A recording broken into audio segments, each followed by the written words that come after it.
nós estamos entrando num sobrenatural. Esse ano há algo sobrenatural sobre a igreja do Senhor, algo sobrenatural. É um ano de provisão, um ano que nós iremos viver o que nós nunca vivemos, em nome de Jesus, uma provisão extraordinária. Sabe por quê? Porque Deus está nos chamando para algo mais íntimo, algo maior. Nós estamos saindo só do conhecimento para entrar no espiritual, no envolvimento, no relacionamento.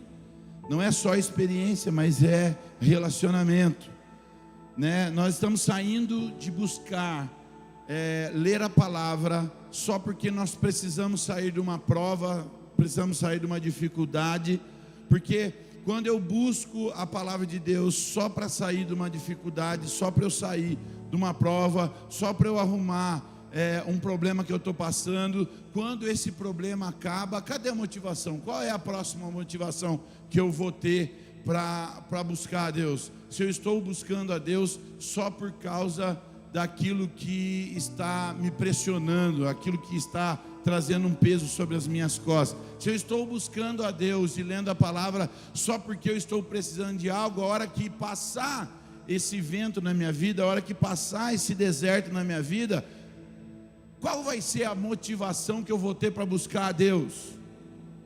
Né? Quem serve a Deus por causa de Deus, não deixa Deus por causa dos homens. Não é isso? Sim ou não, igreja? Sim ou não? Porque se eu estou buscando a Deus por causa de Deus, qualquer outra coisa que acontecer não vai importar e me impedir de buscar a Deus. Sim ou não, igreja?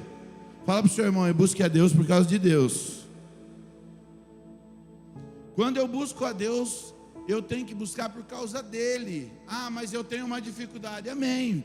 Buscai o meu reino e a sua justiça e as demais coisas, pode deixar comigo que eu vou fazer. É isso que Deus está falando. Quem está entendendo, diga glória a Deus. Então, não fique muitas vezes desfocado porque alguém não fez algo que você não quis ou não gostou. Não fique desfocado, ok? Não fique desfocado quando alguém vem falar algo para você de alguém. Porque quando Pedro fala de João, nós conhecemos mais a Pedro do que a João. Quem está entendendo? Diga glória a Deus. Quando alguém vem falar de alguém para você, ele está falando mais dele do que da pessoa. Quem entende isso? Diga glória a Deus. Se nós entendermos isso, ninguém vai falar de ninguém. Nós vamos buscar a Deus por causa de Deus, e qualquer coisa que acontecer não vai tirar o nosso foco, porque há uma missão, há um propósito, há um alvo que Deus colocou na nossa mão. Amém, igreja? Sim ou não? Em nome de Jesus. Então nós temos que viver o propósito. Viver o propósito não é resultado de um dia da semana, não é resultado de um dia no mês, não é resultado de um dia no ano, como alguns que eu encontro e diz: ô pastor, graça e paz, tudo bem? Eu falo: graça e paz, tudo bem. Quem és tu, Brutus? Eu fico assim: quem é você, né? Porque eu sou lá da sua igreja, toda virada de ano eu estou lá. Falei: ou seja, você vai 3 vezes, você foi 3 vezes na igreja e me cumprimenta como se eu conhecesse, né? Então assim, não. O resultado de viver o propósito não é simplesmente você chegar aqui, ser alimentado, obviamente, celebrar, ter comunhão, mas é o resultado de 365 dias na presença de Deus. Quem está entendendo, diga glória a Deus. Viver o propósito, viver aquilo que Deus tem para você, é o resultado diário do que você tem que fazer. Eu e você temos algo a ser feito diariamente. Todos os dias nós precisamos cultivar esse relacionamento com Deus, para que eu entenda o que Deus tem para mim, para que o plano de Deus se cumpra, o propósito de Deus se cumpra na minha vida, na minha e na sua vida. Quem está entendendo? Em nome de Jesus. Então, nós precisamos ter fome e sede daquilo que é espiritual. Fala para o seu irmão: você tem fome e sede do invisível O tema da palavra é fome e sede do invisível. A aliança entre a palavra e o Espírito. Diga, aliança entre a palavra e o Espírito. Não colocaram o relógio lá para mim. Eu vou passar até a meia-noite. Eita, tem crente aqui. Amém. Quem me dá mais 20 minutos? Amém? 20, 40, 60, 70, 80. Amém. Já deu. Texto base, Mateus capítulo 4, versículo 4 e João 4, 14. João 4, 14. A linguagem do corpo revela a alma. Amém? A linguagem do seu corpo revela a alma. Sim ou não, igreja? Se você está carrancudo, um coração triste, um coração feliz formoseia o rosto. Sim ou não? Um coração preocupado também vai transformar o seu rosto. Sim ou não? Então a linguagem do corpo revela a alma. Jesus, o nosso mestre das metáforas, ele usa elementos naturais e conhecidos do cotidiano para nos mostrar o sobrenatural e o espiritual que nós não conseguimos enxergar. Jesus usa o pão e a água para realidades espirituais e sobrenaturais profundas. Então Mateus 4,4 diz assim: Jesus respondeu, está escrito, nem só de pão viverá o homem, mas de toda palavra que procede da boca de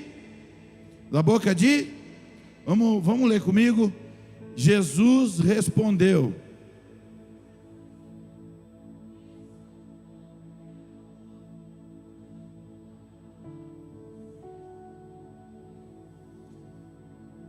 Aí em João capítulo 4, versículo 14, vamos ler também, no poço de Sicar, poço de Jacó também conhecido, Jesus encontra com a samaritana. João 4,14 diz assim: mas quem beber da água que eu lhe der, nunca mais terá sede, ao contrário, a água que eu lhe der se tornará nele uma fonte de água a jorrar para a vida eterna. Eu quero ler com você, mas quem beber,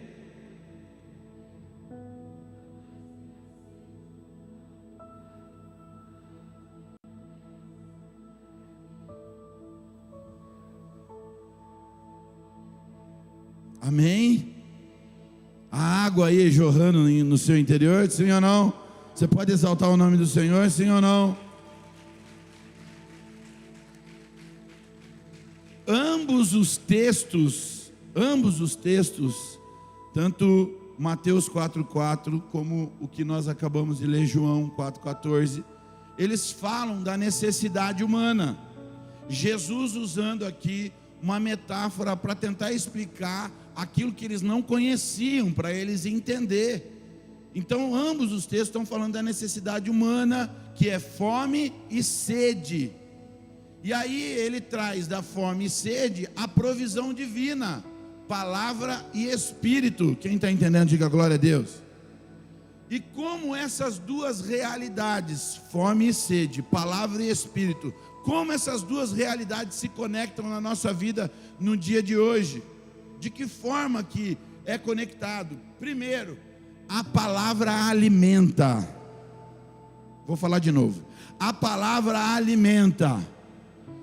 E quando Jesus está falando da palavra que alimenta, que é o pão que vai saciar, ela alimenta, é mais do que informação. Não é só informação. Mateus 4,4, vou repetir bastante, eu vou ler bastante a palavra se der tempo. Mateus 4,4, que nós acabamos de ler, está escrito: nem só de pão viverá o homem, mas de toda a que procede da boca de Deus. A Bíblia é a palavra de Deus? A Bíblia é boca de Deus, sim ou não? Então Jesus está falando aqui, a necessidade louca que você tem, de saciar a fome no seu interior, esse vazio que você tem, eu preencho com a minha palavra. Quem está entendendo, diga glória a Deus. Porque nem só de pão viverá o homem, mas de toda palavra que procede da boca de... O contexto aqui é Jesus, durante 40 dias de jejum, no deserto, chega um momento que ele é tentado a transformar pedras em pão. A resposta dele é isso aí que está em Deuteronômio, capítulo 8, versículo 3.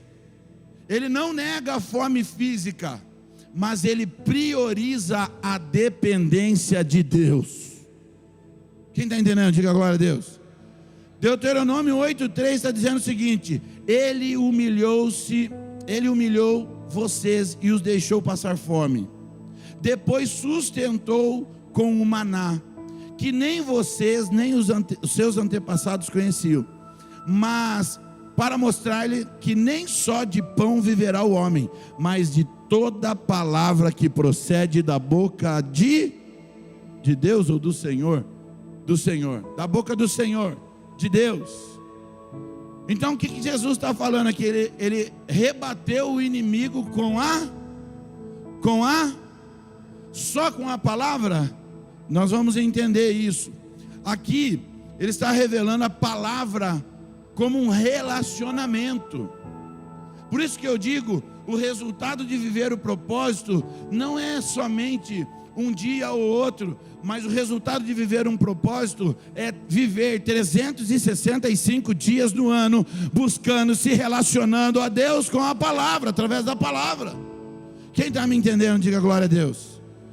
Deus não é um programa de final de semana. No Espírito Santo, a palavra não é um programa extraordinário. Agora eu vou ter um tempo extraordinário para falar com Deus. Não, Deus está levantando um exército nessa cidade. Deus está levantando um exército nessa cidade. Havia um vale de ossos secos, e o Senhor disse: profetiza, e esses ossos tomaram vida. Você pode celebrar o nome do Senhor?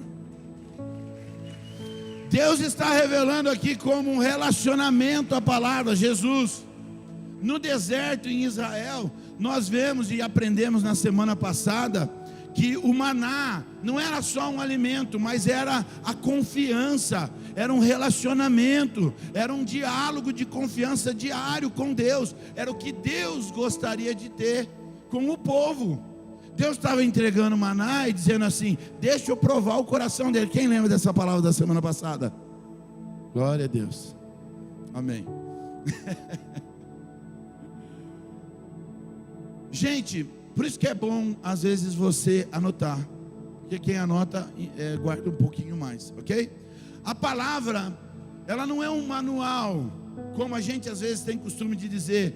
A palavra é um manual de instrução, como o manual do carro. Não, a palavra é a voz do Pai que nos chama para a intimidade.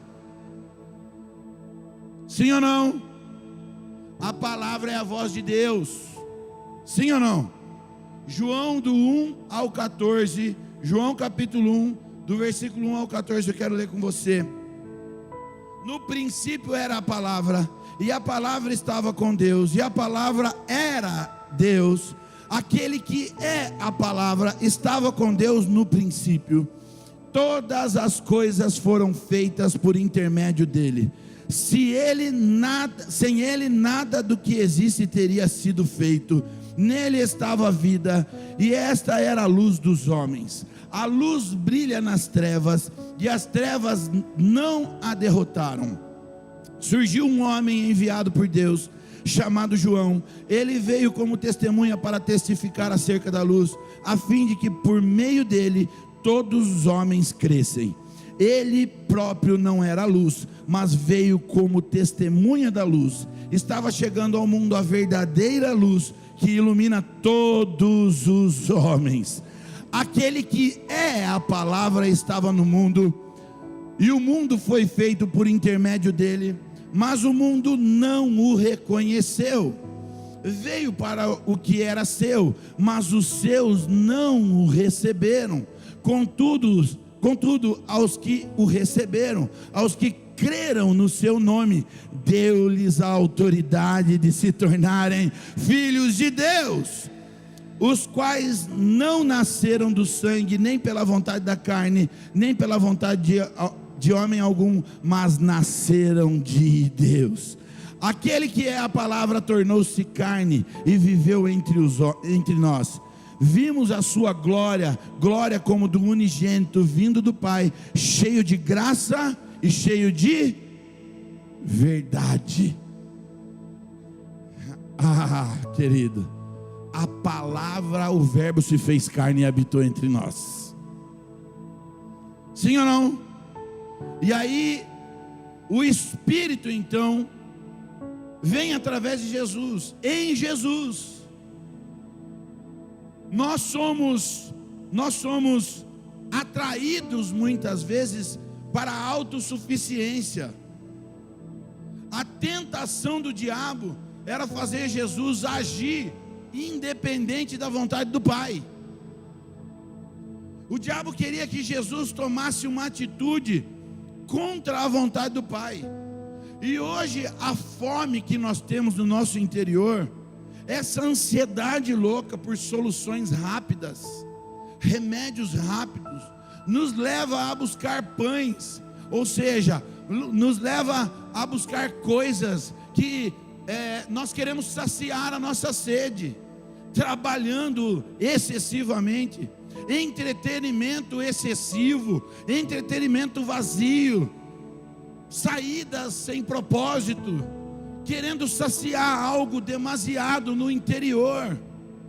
É a mesma coisa que o inimigo estava tentando fazer com Jesus, fazer com que ele fosse autossuficiente, não estivesse dependente de Deus. E quando nós não estamos dependentes de Deus, o que acontece? A ansiedade toma conta do nosso ser, e nós queremos suprir isso com shopping, com coisas exacerbadas.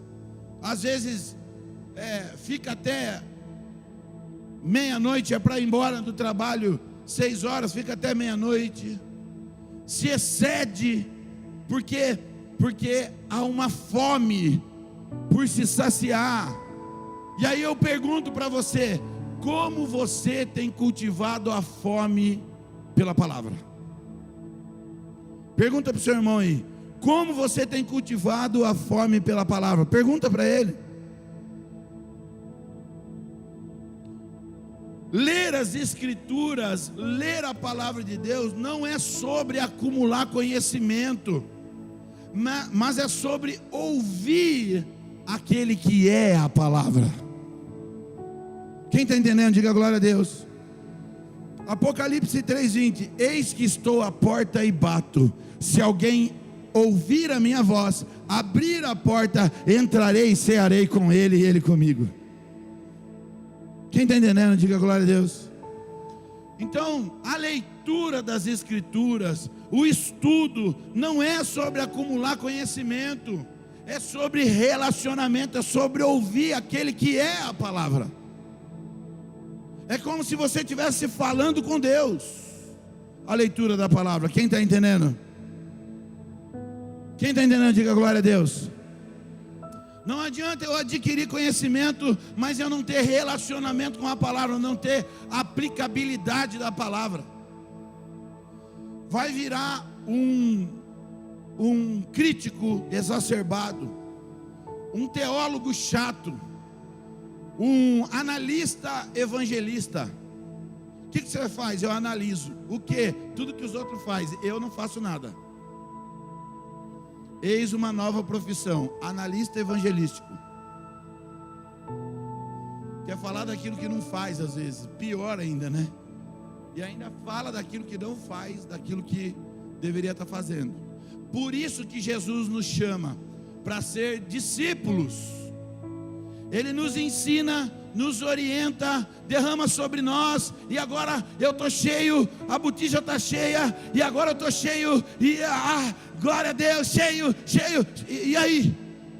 Vai fazer o que com tudo que se encheu? O que nós vamos fazer? Eu preciso passar, eu preciso transbordar na vida de alguém, eu preciso ser luz na vida de alguém, luz no caminho de alguém, sal para alguma família, para alguma casa. Sim ou não, igreja? Em nome de Jesus, nós precisamos ser sal e luz. Nós somos luz do mundo e sal da terra. Eu estou me segurando aqui, igreja. Posso falar? Vamos voltar para a palavra. O Espírito Santo é palavra e Espírito. Quando eu falo de água, quando Jesus está falando da água viva, a Bíblia nos ensina que é mais do que uma experiência. Aí eu tenho a palavra, eu recebi o conhecimento, base, fortaleceu. Mas agora eu preciso ter o Espírito. E é mais do que experiência, é transformação. Que tem gente que recebe a palavra, mas não tem transformação. Oh, meu Deus do céu. Falta de decisão, falta de posicionamento e decisão. Não toma decisões. A palavra que foi lançada no seu coração, você precisa tomar decisões. Pior coisa que tem é você fazer uma reunião, tá ali, abraça, pede perdão, arruma, ajeita, tal, e sai.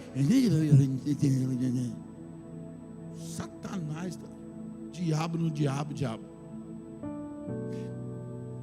Acabou de sair da reunião, acabou de ouvir a palavra. Que crente que é esse? Não é crente não. Não, gente, em nome de Jesus. Nós somos cristãos idôneos, maduros. Será que nós somos cristãos tentando viver, tentando suportar o irmão? Até quando nós vamos viver um evangelho desse? Que eu estou tentando engolir. Aí eu estou tentando, você está tentando.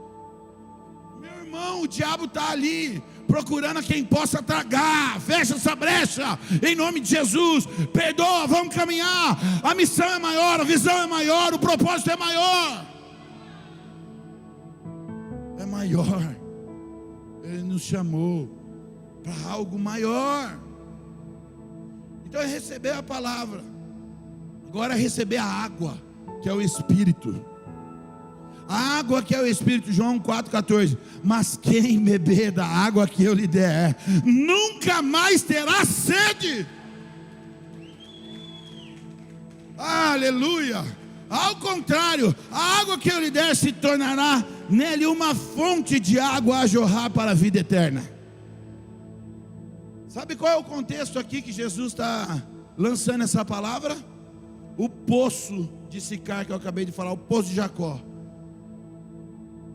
A samaritana busca água no poço, mas ela carrega uma sede existencial no seu coração. E quando ela chega para Jesus, eles começam um diálogo. Eu acho que eu não vou ler de manhã, eu até li tudo, mas não vou conseguir ler agora, porque é bem grande. Uma sede aos irmãos já querendo que eu pare.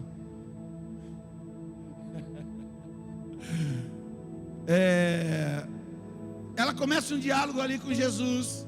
Jesus chega para ela perto do meio-dia, e Jesus fala para ela o seguinte: me dá água aí.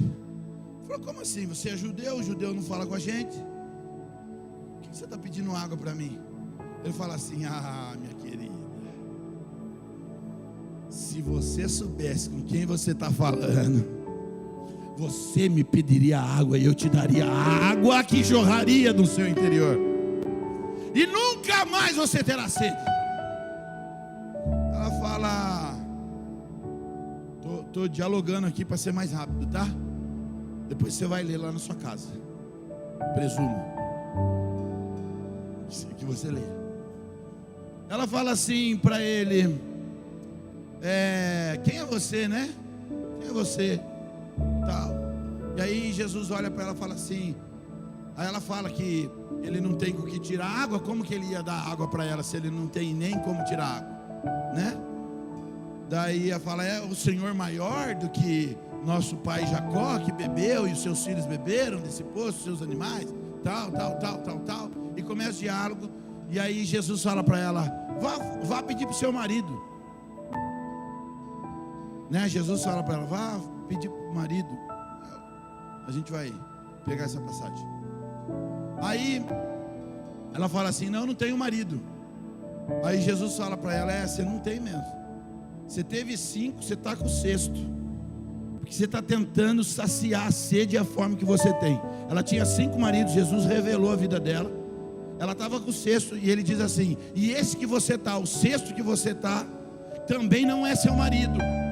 Só que agora você encontrou com o 7º homem, e o 7º homem tem água para jorrar no seu interior. Depois que Jesus revela a vida dela, ela vira: vejo que tu és profeta. Ela vira uma missionária, porque ali ela está tendo um encontro com a palavra encarnada, que é Jesus. Era o verbo, se fez carne, e com o Espírito de Deus, de revelação, que Ele é Deus, confrontou ela na verdade, e abriu os olhos dela. Ela encontra Jesus, e Ele oferece água que jorra vida eterna. Sim ou não, igreja? Sim ou não?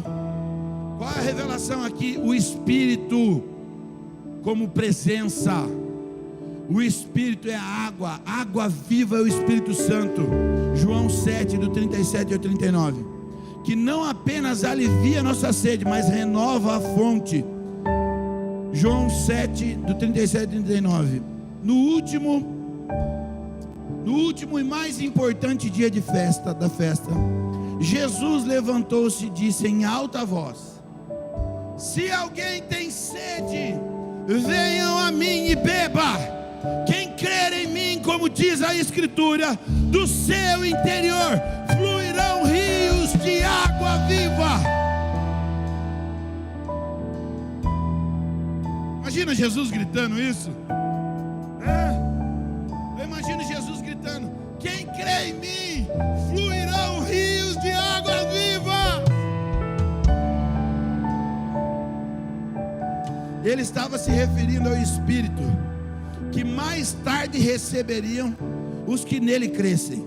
Até então o Espírito ainda não tinha descido, não tinha sido dado, pois Jesus ainda não fora glorificado. João 7, do 37 e 39. A mulher foi tocada pela verdade, a samaritana. Quando ela recebe o confronto, ela muda de visão. Ela abre, ela decide, ela entende. Ela fala: opa! E ela já era conhecedora da palavra. Sabe por quê? Ela pergunta para Deus: os nossos antepassados adoravam no templo, aonde nós devemos adorar? É nessa passagem que Jesus vai falar: chegará o tempo que os verdadeiros adoradores, não é aqui, não é lá, não é na esquina, não é aqui, é adoração em espírito e em verdade.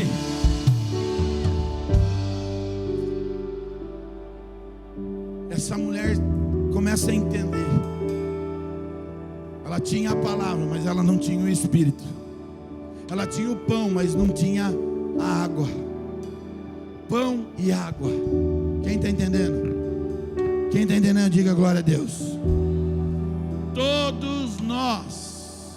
Todos nós entramos na armadilha do imediatismo. Queremos as coisas de uma hora para outra.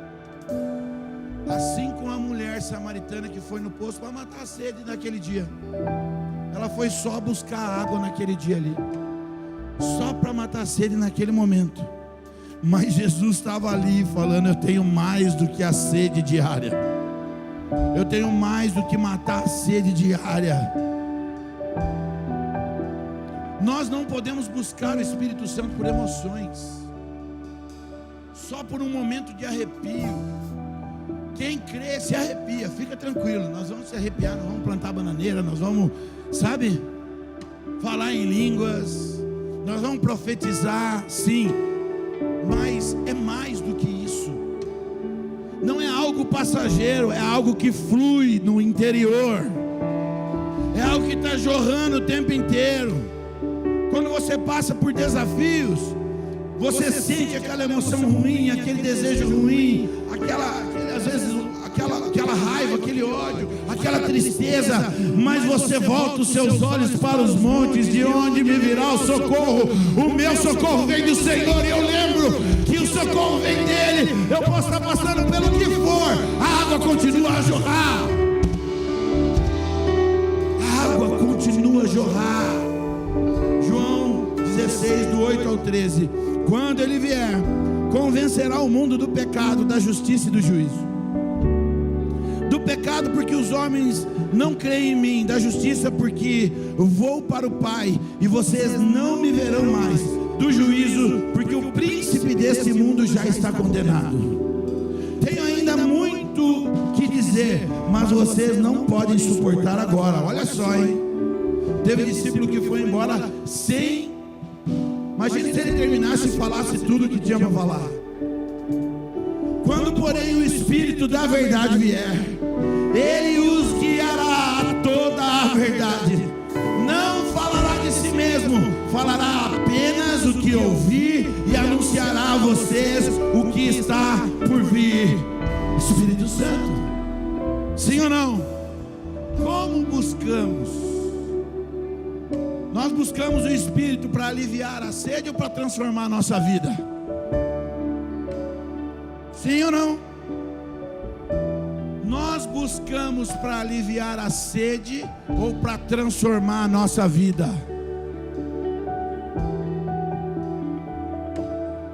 Buscamos. A água viva não é um recurso. A água viva é um relacionamento que nos faz transbordar.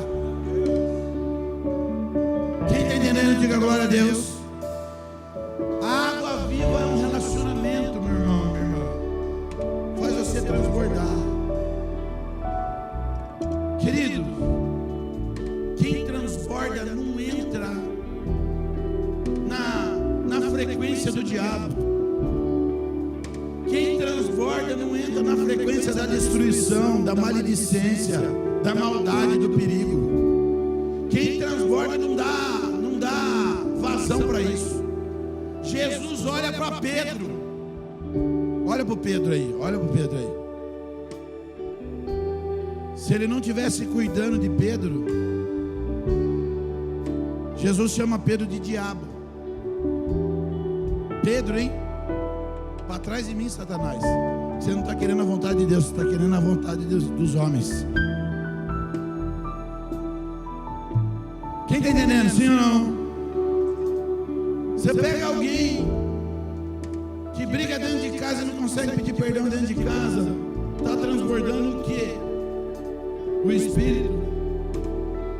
Alguém que se revolta e se levanta contra uma autoridade, contra alguém, ele é o próprio Satanás. Se você receber um pastor na sua casa ou numa reunião que fala mal de algum outro pastor, você põe ele para fora, porque é o diabo dentro da sua casa. Pode colocar ele para fora, porque quem está em Cristo jorra a água da vida, joga palavras de vida, jorra a palavra de vida. Se Jesus não está cuidando de Pedro, Pedro já estava tudo envolvido com o diabo. Quem está entendendo aqui, diga glória a Deus. Deus tem mais para você, sim ou não? Existe uma aliança invisível. Quando a palavra e o Espírito se encontram. Em Ezequiel 37, o profeta fala a ossada no vale de ossos secos. Ezequiel 37, do 1 ao 10. Isso aqui eu preciso ler para vocês. E se eu fosse você, eu já se colocava de pé dando glória a Deus. A mão do Senhor estava sobre mim, e pelo seu Espírito ele me levou para o meio de um vale de ossos secos. Ele me levou de um lado e outro entre eles, e pude ver que era enorme o número de ossos no vale, e que os ossos estavam muito secos. Ele me perguntou: filho do homem, esses ossos poderão tornar a viver? Eu respondi: o soberano Senhor, só tu o sabes. Então ele me disse: profetize a esses ossos e diga-lhes: ossos secos, ouçam a voz do Senhor. Assim diz o soberano Senhor a estes ossos: farei um espírito entre vocês, e vocês terão vida, porei tendões em vocês, farei aparecer carne sobre vocês, e os cobrirei com pele. Porei um espírito em vocês, e vocês terão vida. Então saberão que eu sou o Senhor. Assim profetizei, conforme a ordem recebida. Enquanto eu profetizava, houve um barulho, um chocalhar, de forma que os ossos se juntaram, osso com osso. Olhei e os ossos foram cobertos de tendões e de carne, e depois de pele, mas não havia espírito neles. A seguir ele me disse: profetize ao espírito, profetize, filho do homem, e diga que assim diz o Senhor: venha desde dos quatro ventos, ó Espírito, e sopre dentro desses mortos para que vivam. Profetizei conforme a ordem recebida, e o Espírito entrou neles. Eles receberam vida e se puseram em pé. Era um enorme exército. Em Pentecostes, Atos 2, quando chegou o dia de Pentecostes, estavam todos reunidos em um só lugar. De repente veio do céu um som, como de um vento muito forte, e encheu toda a casa na qual estavam sentados. Apareceram línguas de fogo, que se separaram e pousaram sobre cada um deles. Todos ficaram cheios do Espírito Santo e começaram a falar em outras línguas, conforme o Espírito permitia que se expressassem.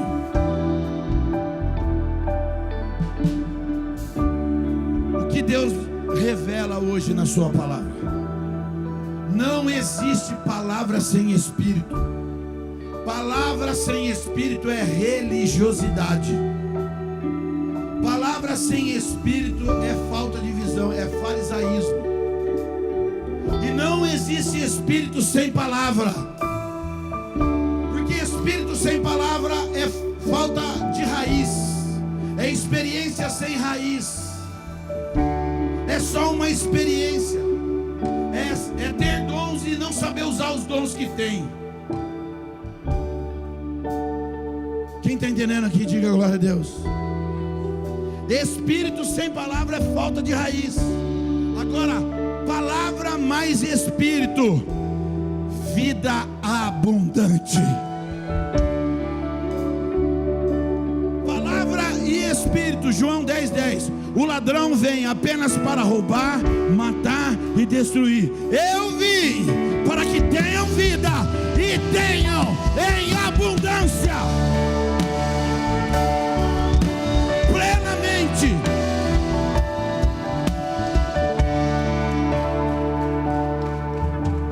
Revelação da palavra aqui é sair do deserto para o poço. Mas um poço não que mata a sede momentânea, é um poço que mata a sede eterna. Um poço que nos supre. É uma jornada de entender que somos dependentes de Deus. Jesus venceu a tentação no deserto, sabe por quê? Primeiro, porque ele conhecia a palavra. Segundo, porque ele estava cheio do Espírito. Quem está entendendo aqui? Lucas 4:1. Jesus, cheio do Espírito Santo, voltou do Jordão e foi levado pelo Espírito ao deserto. Ele tinha a palavra e tinha o palavra e Espírito. A samaritana encontrou Jesus. Quando ela encontra Jesus, ela encontra a palavra e ela encontra a libertação. Palavra e Espírito em Jesus, encontrou libertação. Foi confrontada com a verdade, com a palavra, e a água viva saciou a sede dela. Tinha 6 maridos. Era a crente que tinha 6 maridos. Era aquela que conhecia da palavra, porque ela falou: nossos antepassados adoravam. Onde que a gente adora? Ela conhecia a palavra. Mas sabe o que faltava? O Espírito. Sim ou não, igreja? Sim ou não, igreja? Eu quero te encorajar a se alimentar da palavra e do Espírito. Você está se alimentando hoje da palavra e você vai buscar o Espírito. Não só hoje, mas todos os dias. Todos os dias da semana. Inclusive você vai vir pegando fogo aqui na quarta